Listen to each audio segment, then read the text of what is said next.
I wanted to start by thanking Fred and Wes for inviting us to come and participate in the conversation with you all. Wes has long been someone who I've admired and learned from, and it's a real pleasure to be here. My name is Jill Isenbarger, and I'm the CEO of the Stonebarn Center for Food and Agriculture, which is in New York, about 20 miles north of New York City. And it's a farm, education center, and restaurant who share a campus and work to engage with others in conversation about the kind of food future that we'd like to have. And we spend most of our time thinking about kind of two big ideas. One is agroecology, or how we can learn more about farming in harmony with nature.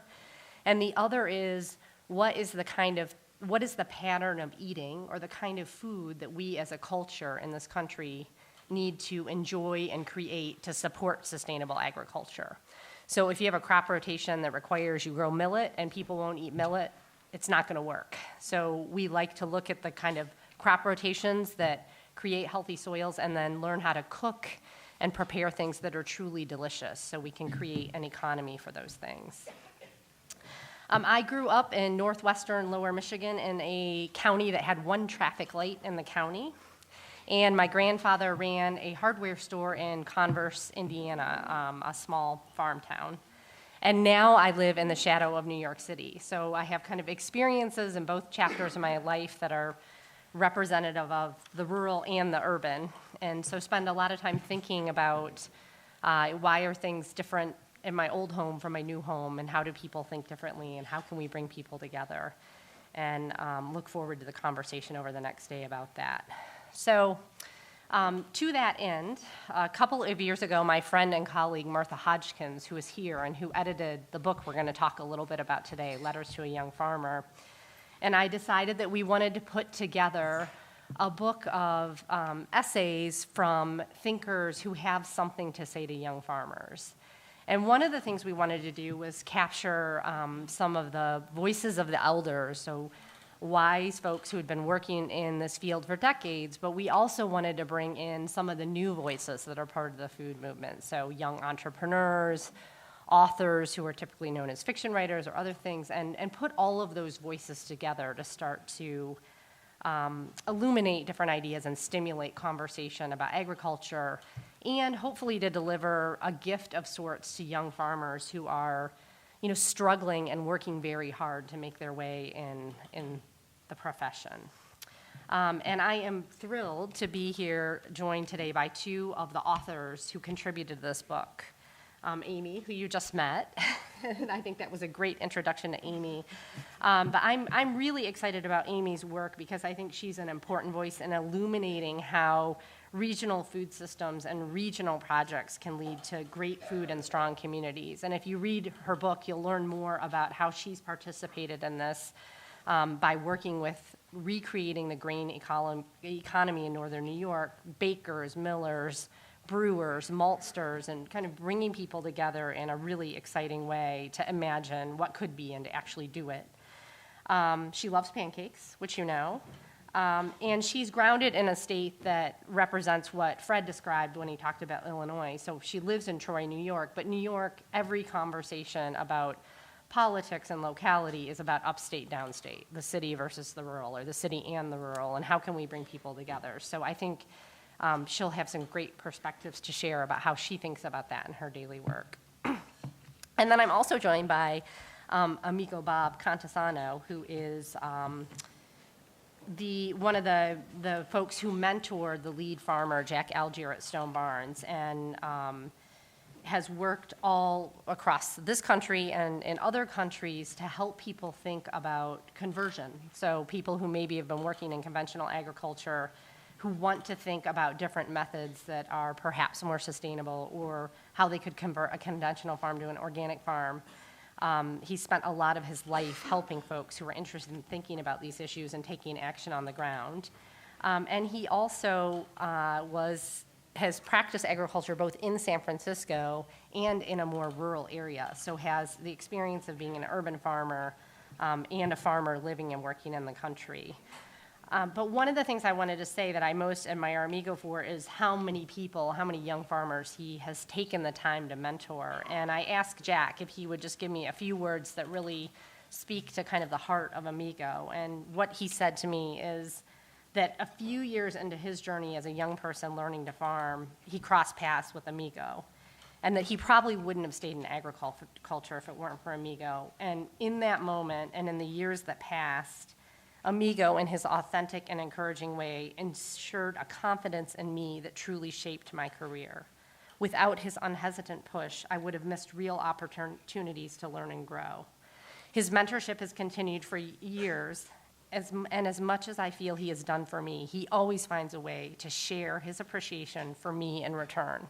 So I love this idea of sharing. I think it's what Amigo's all about, and I'm really excited to have these folks here in conversation today. So with that, we'll shift to some questions and just kind of dive in. But to set the stage a little bit, and I think this reflects some of what Fred was saying in his introduction, as I was reading a little bit about kind of the urban-rural opportunities and divides, I came across a quote from 1893 that was made in a town meeting in Chicago, and it said, "The cities have not made the country. On the contrary, the country has compelled the cities. Without the former, the latter could not exist." So I really appreciate this as a person who grew up in a rural area and who is seeing this urban food movement and watching people become really interested in food, but watching people who don't really understand what it takes to grow food. So Amigo, I'm gonna kick it off with you. So you are a self-described back-to-the-lander, but you first started growing food in the 60s in the backyards in San Francisco before moving to Northern California and putting down your roots. So you chose an agrarian lifestyle after having had an urban one. And I would just be interested in hearing you talk a little bit about how you've seen the urban ag scene evolve and become quite powerful, and how that has changed the rural-urban dynamic, kind of between the 60s and where we are now. Okay. Thanks, Jill. Well, first I want to thank the Land Institute and those that are putting this on. I'm honored to be here. This is an important event. I've been dreaming of coming here for decades. I got here, yay. And I was honored to write in this book. I never got to write a think piece before like this, and it was good. And then I got to be chosen as a agrarian elder to be part of this. So that's sweet. Or as we call them, geezers in ag. So, I did grow up in the city, San Francisco. Actually, my ancestors founded San Francisco. And so I have a city roots, and my grandmother taught me gardening. Spanish grandmother who gardened and did organic gardening before that was a term. I didn't know that's what we were doing.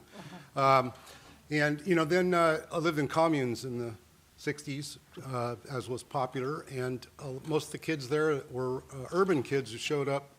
And we were poor as dirt, and almost nobody knew how to grow anything. So I ended up by default becoming the gardener, which I taught a lot of young kids about the basics of making a bed or planting seeds. And that just inspired me. I thought that was something that everyone needed to know. I didn't realize that most people didn't know it. I guess it was an exception growing up that I gardened. And then the rural movement of back to the land happened in the early 70s, and I jumped at the opportunity to jump into that. And so I've seen both sides of that picture, and then spent all my adult life in agriculture doing farming and farm advising. So, for that first 10 or 15 years back out on the farm, which my ancestors, of course, had also been farmers and ranchers, but my immediate parents and grandparents were not. But on the first few years out on the farm, it was a pretty isolated environment. In fact, other than the hippies, they didn't really give a hoot about our organic food. We sold it in the cities, mostly San Francisco, and the support was pretty much a liberal group of people who were looking for something different. And most of them didn't have much gardening interest, and I noticed that there just wasn't a whole lot of urban agriculture of any form. So the cool thing of the difference of 40 plus years later is now urban agriculture is thriving, still small. Organic agriculture is thriving, still quite small. But these portend the future. I don't think we're going back. I think we're going to have a better environmental relationship in the future. I think the biggest challenge right now, as Fred put it, is this connection between the urban and rural community. There's a lot of misconceptions about my friends. Most of the people I work with as a farming advisor are staunch Republicans, and they're my good buddies. We have a very different political perspective, but we have a very strong environmental connection and agricultural connection. And so we just get past the fact that I'm different in that regards and deal as best I can with them on their farm process. And what I learned is that most of us in agriculture have just been brainwashed by multiple generations of propaganda that came from the manufacturers of all the pesticides and fertilizers. No farmers ever invented any pesticides. It's all brought to them by the experts. And we're just unwinding that phenomena right now. Same thing with gardening. It's time to unwind the kind of stuff we were basically brought as what's acceptable and get back to what our grandparents knew and had done for thousands of years. So I think there's this rural-urban divide, which is still gigantic. And I think that's the next part of this, is how to actually connect up and appreciate the farm community for those that are not farmers, and vice versa, for the farm community to appreciate the urban community more than just customers. There's a lot more here to this than just the economic connection. And I'm really committed, and I think we all should be, at figuring out ways to stimulate that process so that there really is true support for urban, or for farmers by the urban community, and not just a superficial one. And I just got to say this because I want to put it on the table. There's a kind of an imbalanced perception that all of us organic farmers are the heroes and the conventional farm community are the problem, the antagonists. I don't see that at all that way. I just see us all on a continuum, a learning curve. And then we also see this, comparing scale of agriculture. There's this whole thing about small is beautiful. Thank you for that term. But however, large is also important. In fact, most of us wouldn't eat if it wasn't for large-scale agriculture.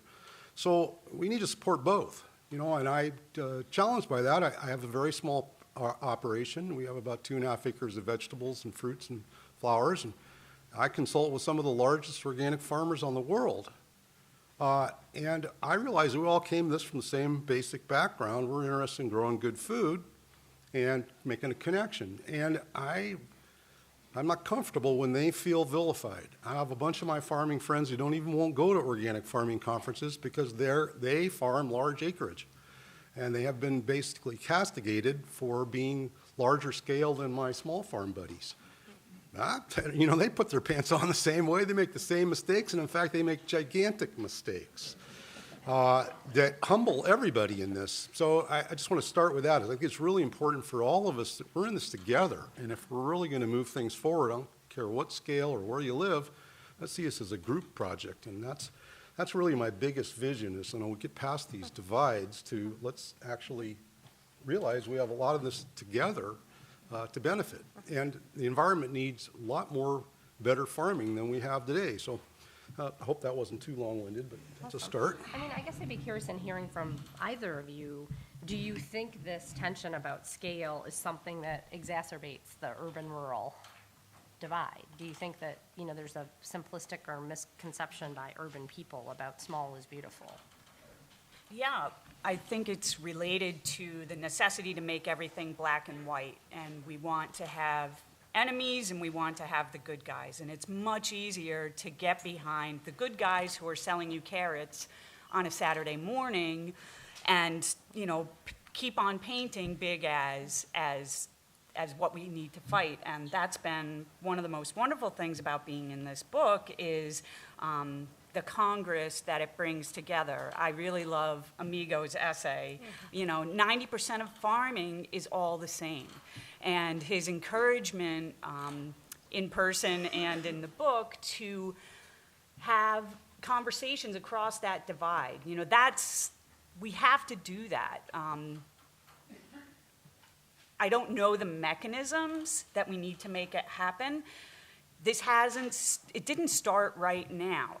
I used to assume that the divide between rural and urban began as we had industrial agriculture. But it's actually much older. Liberty Hyde Bailey was the dean of the first dean of the School of Ag at Cornell. And he was a prolific writer. Macmillan would publish anything that he wrote. He was the head of the Country Life Commission in 1908. And there was a great solicitation in that Country Life Commission of farmers to see what they needed to get their own happiness. And Illinois keeps cropping up in the conversation today. A Grange in Illinois got together and met and said, answered the question, see what we could do. And the response was so eloquent. He said, what the farmer needs is a mechanism where the consumer understands his work.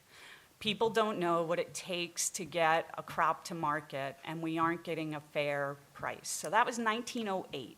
Mm-hmm. And so I felt that I was defeated and elated because this is much longer. And so trying to figure out how to weave us back together to the cooperation that agriculture and feeding of any way requires is a really big project. What about bread? Bread, okay, good. No. Well, I went on the walk today, this morning, the Prairie Walk, and the first thing I thought of two things. I thought of, we're walking in a long line through the grass, and here's this long line of people and plants. That's what we are. We're a long line of people and plants working together to eat. And for bread, working with nature means sourdough. Most of the pancakes in this world are made with baking powder, which I also adore, but it is a chemical leavener, and it's an abbreviation of the natural process that happens when we are courting bread through sourdough. And anyone who's made bread with yeast or sourdough knows you've got a living thing there. And it's really remarkable to have your hands around this thing.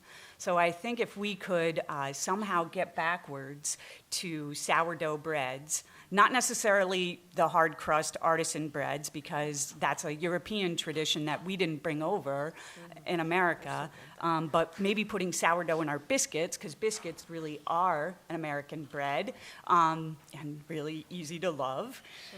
That's what I would do. Cool. So Amy, one of the things that you talk about in your essay is you describe this prejudice against farming that you absorbed as a kid in upstate New York. And, the urban and rural culture clash, as you note, has always been a part of the identity of this country. So what do both of you think the prejudices are today? Like, maybe if we talk a little bit about that, we can get creative about how to address them. Go in. I'll follow up. There's so many us and thems within it. I was reminded of this when I grew up in the country. I was a teacher's daughter, and I didn't understand that land made food. Somehow I missed that. And so I went to the fair, and I saw my favorite dairy farmer who he was a farmer growing up, multiple generation farmer, and I was getting that memo that dumb farmers, even though they're in all the accelerated math classes with me, I don't know. I don't have an easy answer, but that I can still have a relationship with a multiple generation dairy farmer who's conventional, is not gonna switch to organic at any time. He sells to a co-op, but he has hope. I gave his daughter the book, and so he has it. He said, "I have the book. I should give it back to you." I said, "No. You can keep the book." And I said, "Well, what's the hope for? What do you think agriculture needs?" And it shut him right down. He just shook his head and bit his tongue. And I said, oh, well, okay, that's a longer conversation. Maybe we can have it another time. But he said, there's hope for the new agriculture. At least, people who are doing it new. His daughter's going to ag school. Maybe she can come back to the farm and do some value-added stuff and create some of the connections so that city people like me can understand the real work, the risks that farmers take in gambling. As a writer, I see writing and storytelling as activism. The words that I hear and read live in my head. And so I know that whatever I say and write has the potential to also have a life in someone else's head. So I think that is one way that we can keep using the media that are available to us. I have a great loyalty to the written word, but visual communication is incredibly powerful these days, so I engage in social media to try to show all the work that goes into, especially bread, especially grains, and I think that if we understand the work of farming, if we understand why conventional commodity grain growers especially are really boxed in, then we can help create the mechanisms that will allow people to switch. We can help advocate for mills in our communities so that growers can do something different and get those alternative grains that we have a social interest in, but we don't really even have the seeds to make happen. Amigo, can you talk a little bit about, you work with conventional farmers quite often. Can you talk a little bit about crossing the divide to sustainable or organic? And a lot of times when I talk to both of you, actually, you talk about empathy and understanding other people's circumstances, but how could we make it easier? Like, we as a community, make it easier? Well, how many hours do we have? I'd start with saying that the media has a big responsibility in this. Let's start with that. I really rarely see the media give a fair shake to agriculture. They put most of their effort in either vilifying us or lionizing those that are doing something unique.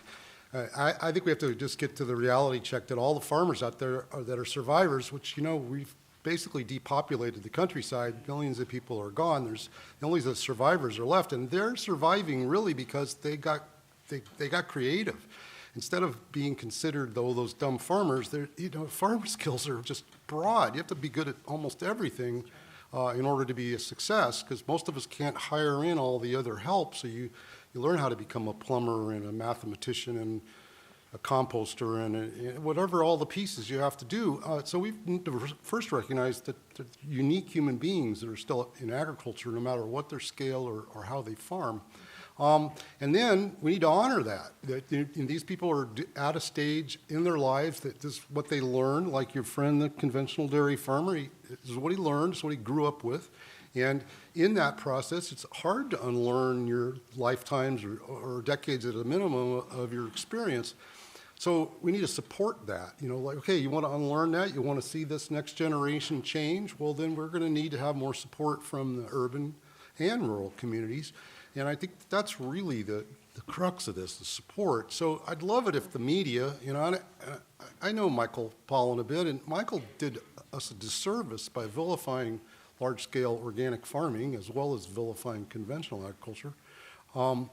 Instead of doing that, let's focus on the positives. And, every farmer I know that's conventional, that's spraying an herbicide or an insecticide, they're not really very excited about doing that. They're doing it to survive. That's the technique they know. The marketplace won't generally give them a premium for being innovative unless they go the full route and become certified organic.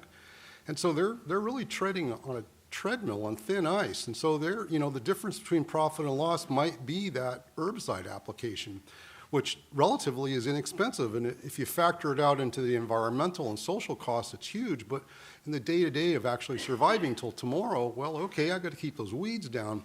And so, this is a challenge when I work with my clients. They're like, well, gosh, I could use this Roundup Ready crop, and I could grow alfalfa for, sounds like about a third the cost you're talking to me about growing organic alfalfa.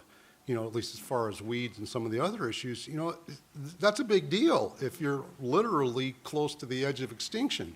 So one of my challenges is to figure out how to creatively move them through that psychological process. So I urge everybody to start really small, because you're going to make a ton of mistakes in transition, and typically most people don't have a cushion to be able to allow them to do that on a large enough scale or a large scale. So if you do it on a small scale, big enough that you pay attention, not just an acre or something so that it becomes a neglected stepchild, but in fact something that's important to you, then you're going to learn about it at a small enough level that if you make a mistake, which you're going to do, you're going to have a chance to survive that mistake and learn. And then if it's successful, which most of the people I work with have been really successful, then you translate that into more acres.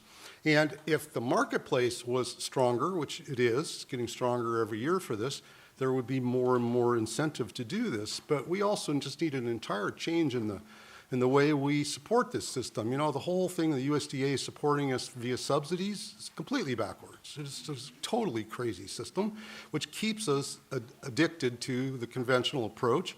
That needs to be just taking all that money and help people convert instead of help them stay on that chemical treadmill. We got a lot of money invested in that, and there's going to be some shakeout when they take away, if they ever take that away. But that needs to happen. We need to actually get everybody off the dole, no matter what, and actually have the real innovative farmers succeed in a marketplace that actually supports them. This is a huge change. I mean, this is like, we're talking about a mega shift, but if we're really going to see in a generation where we actually have a true agriculture that's sustainable and farmers that make a real living, that return on investment, a lot of people has another misconception that there's all these corporations in agriculture, no, they're not in the farming part of agriculture, they're in the profitable part. They buy the products from the farmers, and they have the money part, the processors and the middlemen and the grocery stores. Almost vertical integration is almost unknown any longer in agriculture because farming is such a hard road. So they just let the farmers take all the risk. Well, we need to change that and make it so that the farmers take that risk, but yet are still supported. And that's a big, big, big change. So I don't think there's a simple fix. I came out of the co-op movement. I think there's a really lot important there, the co-op, consumer co-op movement.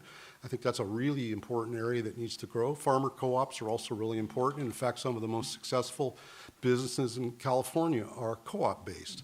And a lot of them are conventional, whether it's walnuts or dairy or rice, or there's a whole bunch of them that we are famous for, almonds. Those are farmer co-ops, a lot of that production.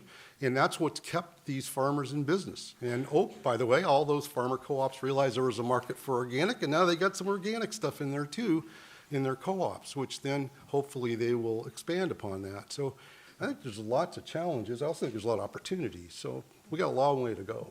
So who's coming to you and asking to, given what you just articulated, why are people coming to you and saying, I want to make a change? And who are they? Ooh, that's a good question. You get a broad spectrum of whys. You got everything from the person, farmer who's seen his child come up with some kind of strange disease and wonder if that's coming from the well or the exposure to pesticides.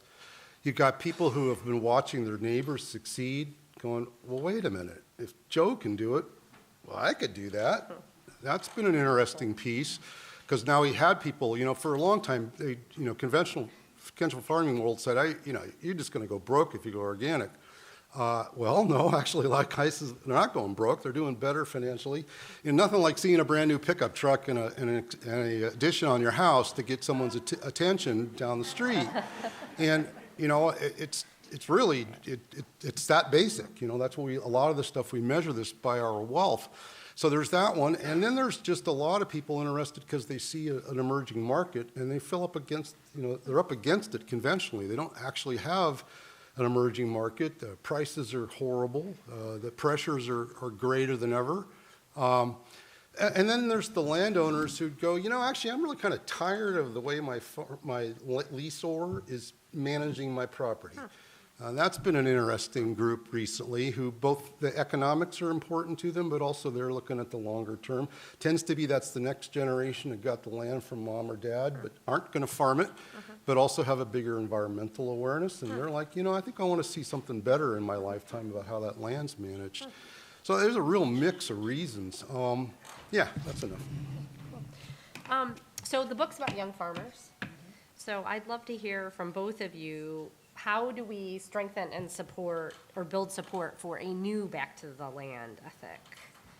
Maybe one that's grounded in like the grit and determination of Midwestern farmers, farmers being key, but how do we support, I mean, I work with a lot of young people who come from who grew up in an urban context, but they really want to farm. How do we support that and grow that? Healthcare. Because you get tired, we all age into our bodies and realize in our 30s that we need a lot of help from medicine. I think changing the financial support system, we expect a lot of people, we expect a lot of farmers. We want them to change. So we need to have the farm structures, people are boxed in, not just in the knowledge base, but in their finance base. So we need to rewrite, and USDA is giving out some grants to rewrite finance so that finance can better understand the opportunities that are emerging for novelty crops, novelty products. But it was a real eye-opener to me recently to find that out. Like, that's one of the big limits. You'd think that it would be easy to answer this demand for organics or new grains or something like that, but really it's not, because every single system that understands the way farming works is set up to replicate what exists. It's not set up to support the risk. So we need to figure out ways to keep on sharing and supporting the risk. For grain growers especially, if those processors can share the risk in an emerging market, it's so inexpensive to buy commodity grains. And those growers are needing to get out of a lifestyle choice, as they call it. They need to start earning money too. If we could get the risk shared across the processors, from farm to malt house, from farm to mill, and have another way to look at enterprise, that would support it. And social support, just that, back to that understanding of work. A friend of mine who's a young she was a baby, I babysat, and now she's a farmer. And she posted on Facebook yesterday and said, people always say, isn't that a lot of work to farm?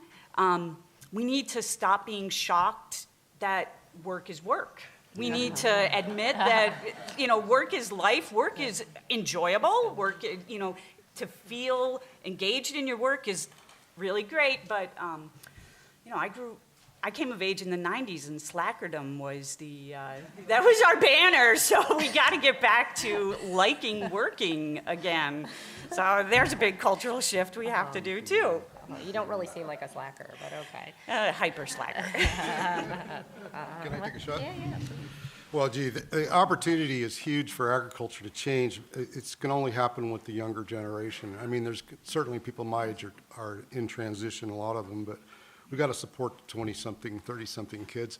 I've had apprentices on our farm since the 80s, actually in the 70s too, but really focused on it in the 80s. So I think every farm should take on apprentices and interns. I think it's absolutely essential. It keeps me young, I'll tell you that. You learn a whole bunch about their culture. My kids grew up and didn't want to be farmers, so now I hang out with kids younger than my kids, and that's a bonus. Plus, they theoretically get something from me in the deal.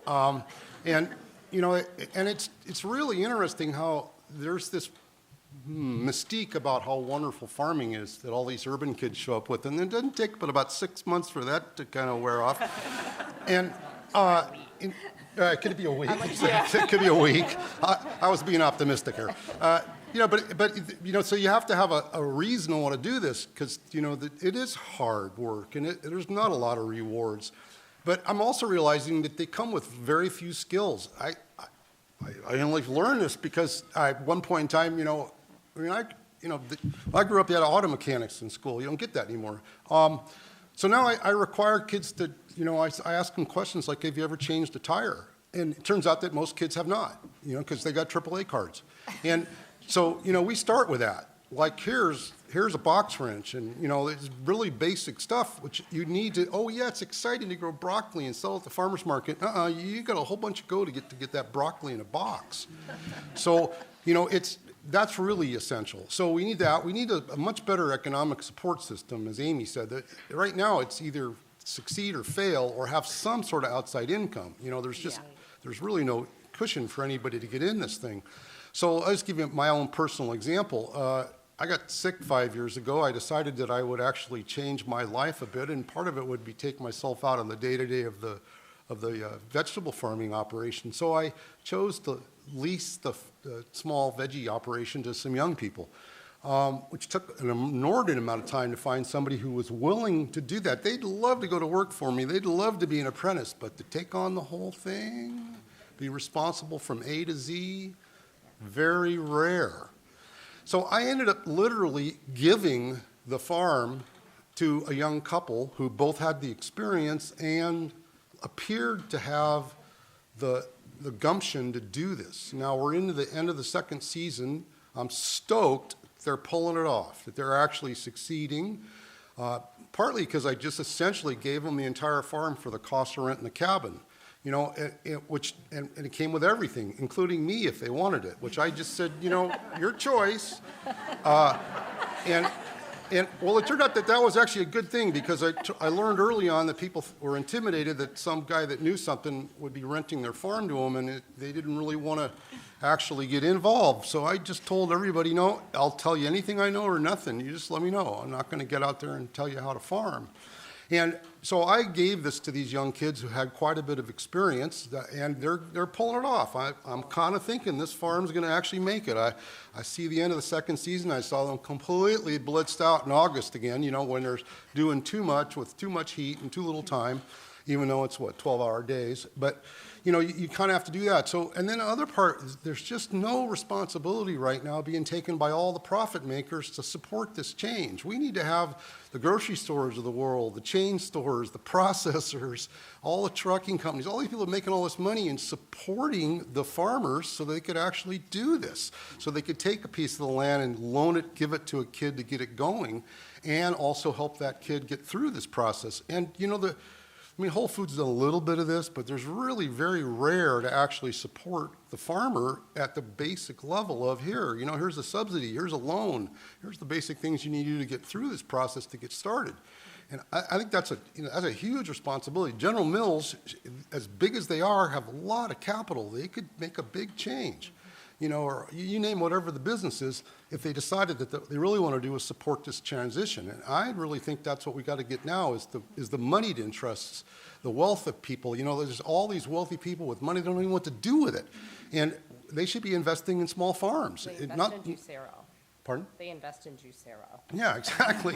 Instead of investing in the farmers. And I think we should turn that around and make it important and valuable to actually invest in the young farm community and take some of those assets that America's so famous for and apply them in really making this transition. And it all can happen. There's a lot of money laying around, and I happen to know some wealthy people that have been doing that, and I'm really proud of them for having put their money in that new effort, and that needs to expand. It feels like that could expand or be a place where the urban-rural conversation could come together, and that there's an opportunity there. So it would be interesting to think about. All those wealthy people I know are urban. Invigorating and they made that. their How do money you in invigorate urban that? businesses. So, anyway. Well, we have a few minutes left. I did want to talk a little bit about nature and about some of the things you all said in the book. And Amigo, one of the things that you wrote in your essay that really jumped out at me was you said, in my experience, the best farmers are the best observers. The more you look and ask, the more you will see and understand. And what I wondered is, could you replace the word farmers with the word humans? And what questions do we humans, not just farmers, need to wrestle with to ensure our children and grandchildren survive and thrive? Yeah, I made that comment in that article because that's who I see succeeding are the really good observers in agriculture, and I think that's essential for humans and to observe better. Most people go through nature either at 90 miles an hour or they're paying little or no attention to it. It's there, it's in the background. So right off the bat, we got to get a much better wholesale interest and support of nature, because nature is really our our sustenance, despite the fact that all this high-tech solutions are coming out. I'm having a hard time with this automated urban agriculture inside of warehouses. Somehow this doesn't make any sense to me. Hydroponics and, robots. So we got to really have a better understanding and support of nature and the humans involved in it. That's a starting spot for me. I think we also just really need to understand the connection between humans, all of us, all scales, all colors, all countries. We're all in this the same. We're the same when it gets right down to it. We just have our individual differences based on our cultures. But we really need to recognize that we're really all in this together. And, if we're really going to get through this crisis we're in, or you pick your crisis, it's going to take a joint effort. It's just not going to have to be just a few individuals that pull this thing off. So this whole change needs to be modeled so that it's important, just as important as having a laptop and a cell phone. It's got to be just as vital to people. And that's going to come from the IBMs and the Apples of the world selling people on the fact that we should have healthy food and we should have a clean environment, because that's what kids model after. And, TV shows and such. It's funny, Green Acres, those of you my age can remember that one. It actually got inspired a bunch of people. A bunch of Back to the Landers actually, as ironic as it was, got a sense of, that cool thing about agriculture from Green Acres, Eddie Albert. And Eddie, I took that money and his fame and turned it into agriculture. Actually put his efforts in a really big way. Education, support, financial, helped start a couple companies that made organic inputs and also processed foods into organic. So I give him credit for stepping up there, not just taking that silly farm show, but actually turning it into something. So if we took that opportunity, take all that wealth and knowledge that we have and applied it to change, we'd change. I mean, that's all we need is actually just to apply it. Right, cool. What about you, big questions we as humans should be wrestling with?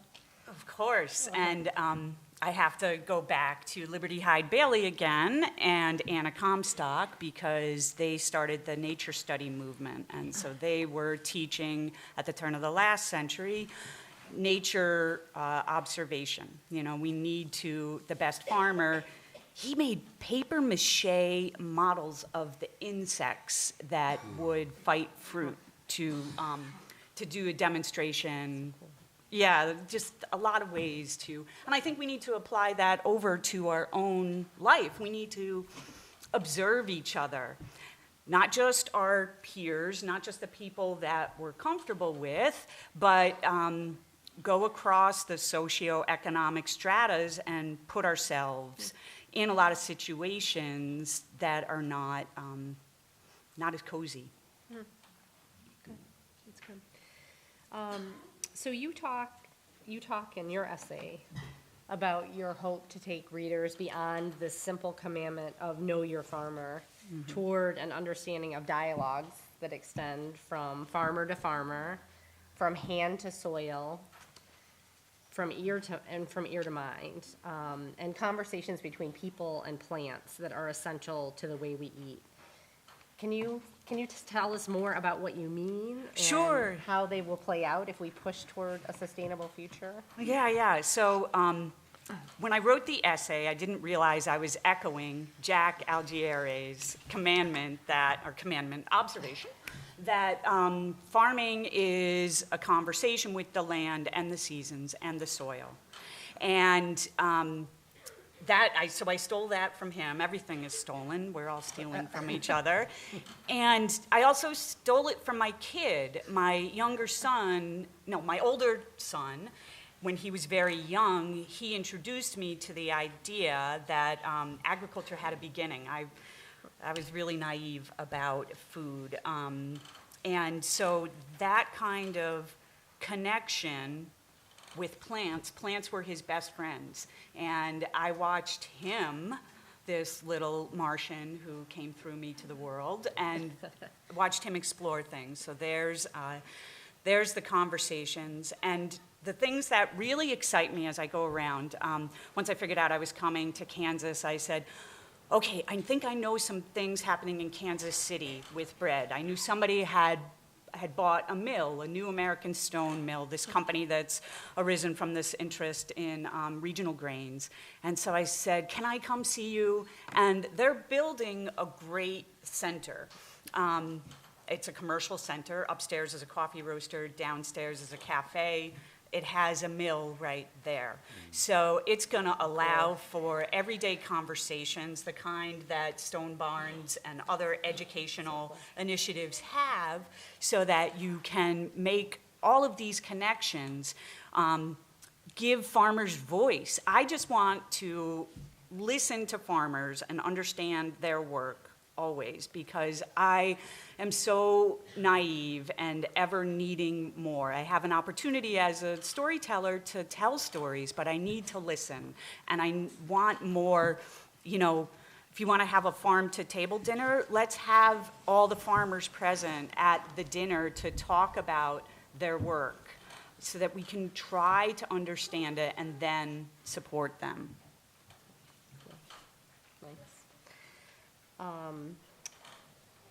I'm going to ask one more, and then we have a few minutes left, so I'd love to open it to the audience for a couple of questions at the end, if you all want to start thinking about what you'd like to ask Amigo and Amy. So Wes, we're in the house of Wes. So Wes wrote in the book, "On the line in our time is an ecological worldview struggling to replace the industrial mind as we embrace nature's wisdom rather than relying on human cleverness." You can be urban or rural and hold on to that kind of worldview. Well, do you both think that this ecological worldview will continue to expand, and to what point and how? Well, it has to. It Start has with to, that. right? No choice. I do see that. My grandkids at school, you know, these days get indoctrinated in a whole different way of thinking than I did. They got school gardens. My wife and I started the first school garden in our county back in the, I guess I was in the 80s. And it was a foreign concept. Now, most schools, many schools have a school garden, and kids are getting the basics there. And they're tying that to nutrition, and, you know, home economics and cooking and stuff. And, you know, recycling, you know, my granddaughter is really, she's got it. She knows that thing. So I'm really hoping that the path we blazed is actually getting institutionalized. So you don't have any choice, really.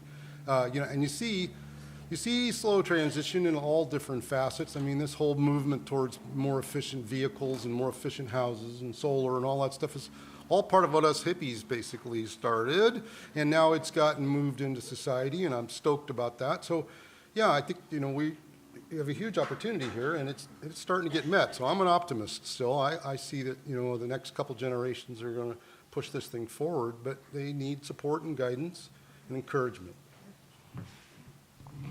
Yeah, and I think a question of a book that I didn't write, 15 years ago I started thinking about the Back to the Land movement and why it didn't last. And as I researched that idea, I learned that a lot of Back to the Landers had morphed into the people who are feeding us. But I also got a message that the way that this generation, this being 15 years ago, the do-it-yourselferness of, you know, the 2000s and people wanting to learn how to farm again was more realistic, because it was acknowledging that you can't do it all yourself, and that do it yourself is really do it ourself, and do the things that you can and create connections and partnerships that are going to go across your skills and abilities and season, climate limits, you know, so that you can have a better eating and regular future. Yeah. Nice. And I mean, that's really what your book is about.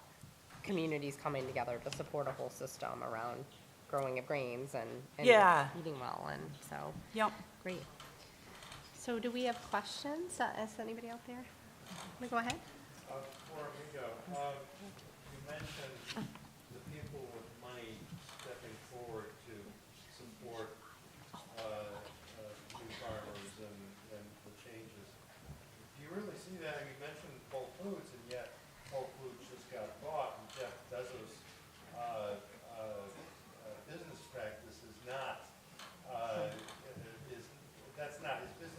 Sure. business practice is to get things as cheap as we can get. Sure.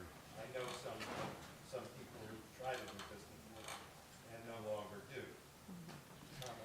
Well, it's a really good point. I mean, Whole Foods made an effort, wasn't a substantial one, but I think they got that from pressure, actually. I think that truthfully, there was a lot of people saying, hey, wait a minute, you guys are turning a lot of profit on a high-priced item. How about turning some of that back to the farm community? No, I don't think Jeff Bezos is likely to have that same ethic, if at all. So how does that change? Well, it comes back to the consumers. You know, they run the show, really. If consumers were motivated in any form to speak strongly with their dollar, the people with the money are going to follow it. You know, it's not by coincidence that the Safeways and Costco's of the world have organic in there. It's because there's people wanting it. So given that there's people that want it, now if the consumers were motivated to say, hey, come on, let's take some of that profit and turn it back into your farm community, then there probably would at least be a sniff of an effort. You know, I don't think it's likely that Amazon's going to be the ones, but others will. And I'll just give props to those that have. But that's a big challenge, you know. But I really think it's not so much just that group. It's the group that made their fortune in, you know, the .com industry or other forms that, besides Jeff, who I don't know, of course, but, you know, that actually have some ethics. And there's a fair amount of them around. And, you know, I think that's the group that needs to be cultivated, cultured, and brought into this process and actually having them invest. And I've met a few of them, and I'm really stoked that if some of them get it and they want to put their billions towards doing something useful. So I think we just need to make that into a groundswell and make it popular and make it hip. You know, and that's a challenge. I'm not sure how you do it, but that's the only way it's going to change is for it to be hip. You know, you want to do this. I mean, you know, why do people want to drive a Prius? You know, well, there's a lot of reasons, but part of it's because it's cultural. You think it's a good idea. So, you know, we could do the same thing with people's financial investments, turn that money into something that's really making change. I don't think it's going to be Amazon. Great. I'll take one right here. Humans like to stay in our tribes, as we are here. How do we get uncomfortable? How do we get into that space to create new common ground and find it? Ooh, good question. It's hard. So writing doesn't pay like any crime, and I have a day job in emergency feeding. So I run a soup kitchen and a food pantry. So I'm feeding people who don't have the middle class chances that I had. They do generally have the knowledge that eating healthy is good for them. A lot of them don't have the chompers to do it. So we, you know, when we make salad, we grind the carrots. Community eating is one really big way. It's really hard. Belo Horizonte is a city in Brazil or a region in Brazil that decided that food was a right that could solve a lot of other social issues.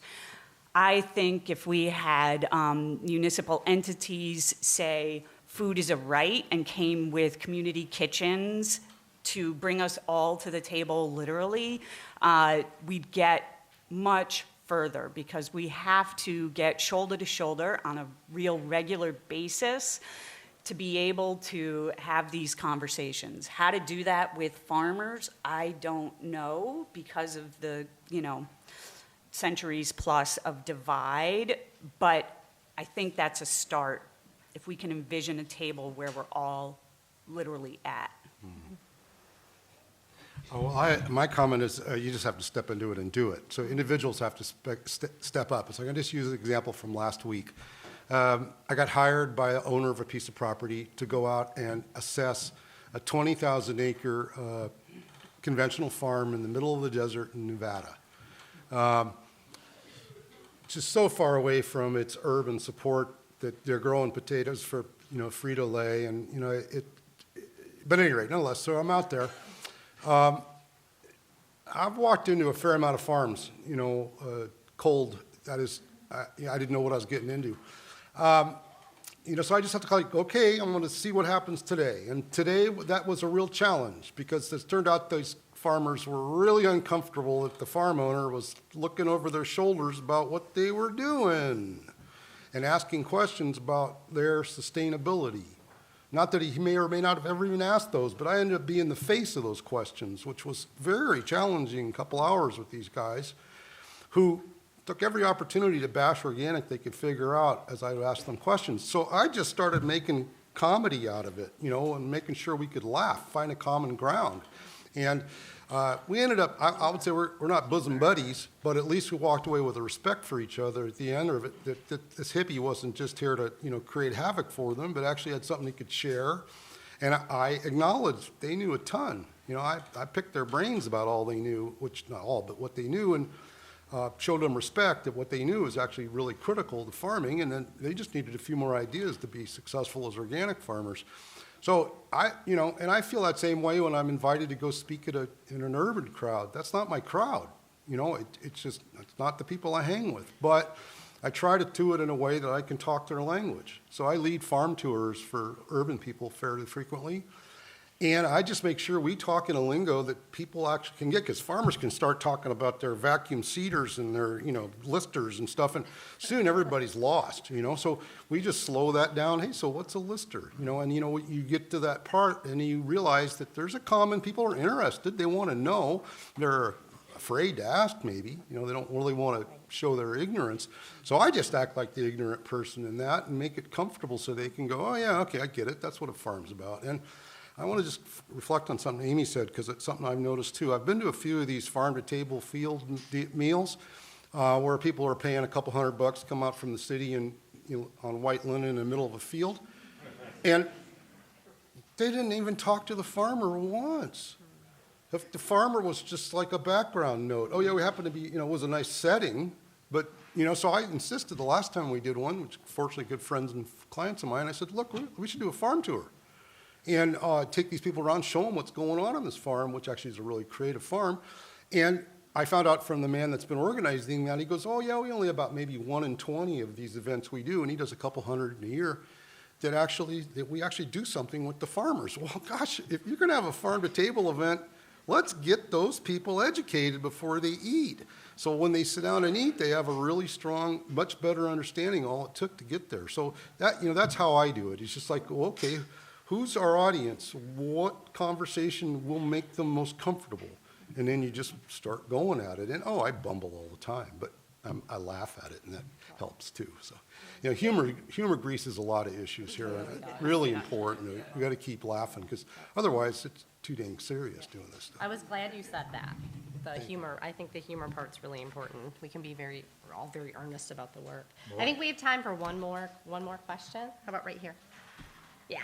So, you quoted Wes earlier, I think something about like abandoning the industrial mind and like not relying on human cleverness to Yep. solve our problems. So I'm a little surprised that that I think is Amigo. You're talking about like putting faith in like investors to solve this problem by investing, when like investors are capitalists, and that's capitalists are driven by a profit motive, and so when how are they going to see, like, they'll only be interested in this if profit is something that they can, so I was a little surprised by that. And then leading into my question on that is like, how, I was like, we have this legacy of like colonization on this continent, and I'm wondering how like your visions for sustainable farming or the future of youth in farming or small scale kind of combats this like really heavy legacy of racism and indigenous, like genocide on this continent, and like sort of where that comes from. Well, those are excellent questions. Yeah. I'm going to say, first and foremost, that change, racism and colonialism is going to end up being the responsibility of your generation, because it's really in transition right now. The good news is there's awareness about it, which wasn't. Now, to make that truthful and to change, this is going to take a lot of effort. And I'm not sure I got the answers or even have a good sense of the problem. I will say that the capitalists of the world do offer some opportunity, and I would call myself a socialist. But, I just use one example. I have a good friend who extremely successful business, retired from that business with a lot of money and decided that he and his wife would focus some of that money in agriculture. And part of it was altruistic, but part of it was capitalistic. And they are now the world's biggest organic blueberry operation. They took all this conventional blueberry ground and converted it. Why? Because they saw a niche they could capitalize on and make a profit on. So now there's 600 acres of organic blueberries, and they're going to plant a couple hundred more. That's what's in your blueberry pancake syrup and stuff. That's the processed blueberry that goes in and mechanically harvested, not the fresh blueberry so much. But they're doing it to a great degree because it's an economic situation. So I think, we need to find economic situations that people can put their money in, capitalize on, and also do an environmental good at the same time. But it has to be enticing. I mean, and there are a few that are interested in it for the social aspects as well, but I think we really have to have a combination of a social and a capitalistic future. And yeah, then how we're going to deal out with the whole thing with, with colonization, that's a toughie. And I think it starts with everyone recognizing the problem, and we're still in denial. So there's a lot more education needs to happen. And I'll say in our ecological farming conference, EcoFarm in California, that has risen up to being a big topic in the last 3 years at EcoFarm. We're having sessions on it. I think there's 6 of them on it this year coming up in January, talking about the issues, talking about the Hispanic community, the black community, the indigenous community, which is the first part. You got to at least get educated about what the problems are, and then possibly we come up with some solutions. So we've actually, at least one of these sessions, are talking specifically about how people are coming up with alternatives to this process. So that's how I would see it. Amy, you want to? Yeah, I want to say a little bit about each of those. So as far as an indigenous answer to the current situation, I think his name is Sean Sherman, the sous chef. His book is just out from University of Minnesota Press. He's just been approved to get a restaurant on somewhere in Minneapolis that is going to be indigenous food. So the high chef world that he comes from and his the reservation life that he began on are merging together. I think that the chef world is going to help guide us toward solutions in that. And then as far as finance, I look at my life. I was raised middle class, on the lower end of the middle class. My social equivalent, not my social equivalent, but my age equivalent, who runs the kitchen for me, she was not. She's a grandma already. She doesn't have the chances, the choices to imagine herself the way I did. So money is chances. And those money opportunities are happening in farm finance in a pretty fun way. Iroquois Valley Farm is an Illinois-based, I guess we're going to have to move to Illinois for the next Prairie Festival. Illinois-based farm financing agency that's innovating farm credit and the way that we invest in land. And also Maine, there's a new co-op starting in Maine. They're building for the needs of small farmers, and they're building by listening, the thing that we all need to do more of. Great. Well, I want to thank Fred again for inviting us to be here, and we're both going to be around all day, or we're all going to be around all day, and would love to continue the conversation. There were a lot of questions in the audience we didn't get to, and we'd love the chance to talk with you all. And there's a book signing at 5 that we'll be at if you have trouble finding us. So thank you, and thank you for the warm welcome.